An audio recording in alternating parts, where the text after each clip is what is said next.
सागर विश्वविद्यालय परिसर देशभक्ति के माहौल और राष्ट्रभक्ति के गीतों से गूंज उठा। शुक्रवार को विश्वविद्यालय प्रशासन की ओर से हजारों कंठों में वंदे मातरम शीर्षक से एक विशेष भव्य कार्यक्रम का आयोजन किया गया। विश्वविद्यालय के विवेकानंद सभागार में आयोजित इस समारोह में विश्वविद्यालय के शिक्षकों और विद्यार्थियों के अलावा मेदिनीपुर शहर के विभिन्न स्कूलों व कॉलेजों के छात्र छात्राओं ने भी बढ़ चढ़कर हिस्सा लिया। कार्यक्रम में विद्यासागर विश्वविद्यालय के कुलपति डॉक्टर दीपक कुमार कर समेत कई अन्य गणमान्य व्यक्ति भी उपस्थित रहे।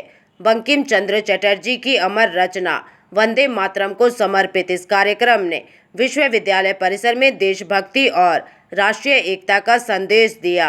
दिन का मुख्य आकर्षण वंदे मातरम के रचयिता बंकिम चंद्र चटर्जी की एक आवक्ष प्रतिमा का अनावरण रहा।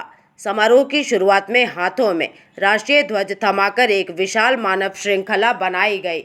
इसमें विश्वविद्यालय के शिक्षकों, कर्मचारियों और आसपास के स्कूलों व कॉलेजों के विद्यार्थियों ने कतारबद्ध होकर खड़े होकर स्वतंत्रता, एकता और राष्ट्र प्रेम का संदेश दिया।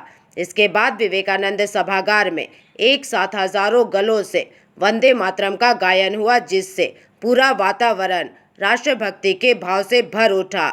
उल्लेखनीय है कि शनिवार को देश भर में 80वां स्वतंत्रता दिवस काफी धूमधाम से मनाया जाने वाला है।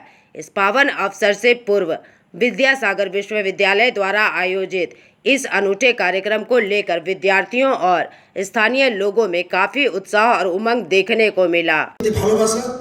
আত্মত্যাগ ও দেশাত্মবোধের এক শক্তিশালী প্রতীকে পরিণত হয়েছিল এবং স্বাধীনতা সংগ্রামের সময়ে অগণিত মানুষকে অনুপ্রাণিত করেছিল।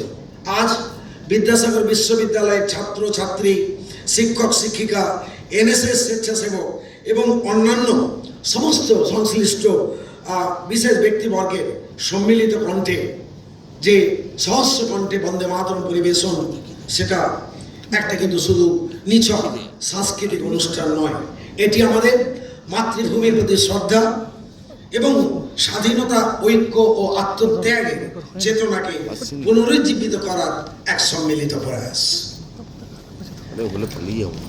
আজ ঋষি বঙ্কিমচন্দ্র চট্টোপাধ্যায়ের যে মূর্তি মাননীয় বিধায়ক উন্মোচন করলেন বিদ্যাসাগর বিশ্ববিদ্যালয় প্রাঙ্গণে, তা নিঃসন্দেহে এক ঐতিহাসিক মুহূর্ত।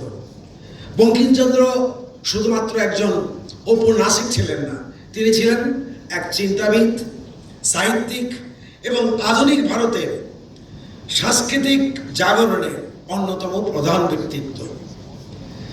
আর এই মূর্তি এমন একটি বিশ্ববিদ্যালয় প্রাঙ্গণে স্থাপিত হচ্ছে যার নাম ভারতের আরেক মহান মনীষী পণ্ডিত ঈশ্বরচন্দ্র বিদ্যাসাগর মহাশয়ের নামে।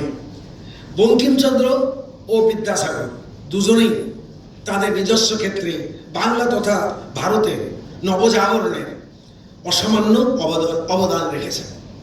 তাদের জীবন আমাদের শেখায় যে জ্ঞান, শিক্ষা, সাহিত্য, যুক্তিবোধ এবং মানবিক মূল্যবোধ সমাজকে পরিবর্তন করার সবচেয়ে শক্তিশালী হাতিয়ার।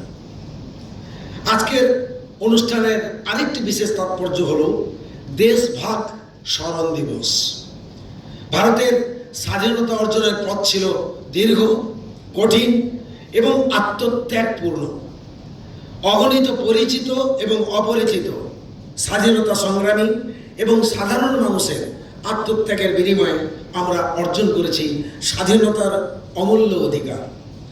কিন্তু স্বাধীনতার সঙ্গে জড়িয়ে রয়েছে 1947 সালের দেশভাগের এক গভীর বেদনার ইতিহাস। দেশভাগের ফলে লক্ষ লক্ষ মানুষ তাদের ভিটেমাটি হারিয়েছিলেন, অসংখ্য পরিবার বিচ্ছিন্ন হয়েছিল, মানুষকে উদ্বাস্তু হয়ে অজানা ভবিষ্যতের দিকে পাড়ি দিতে হয়েছিল।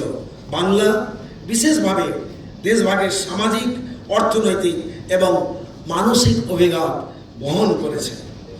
দেশভাগ স্মরণ এই দিবস আমাদের মনে করিয়ে দেয় যে ইতিহাস কিছু কেবল তারিখ ও ঘটনার সমষ্টি নয়, ইতিহাসের সঙ্গে জড়িয়ে থাকে মানুষের জীবন, স্বপ্ন, কান্না, বেদনা এবং ब्यूरो रिपोर्ट PVTV न्यूज़।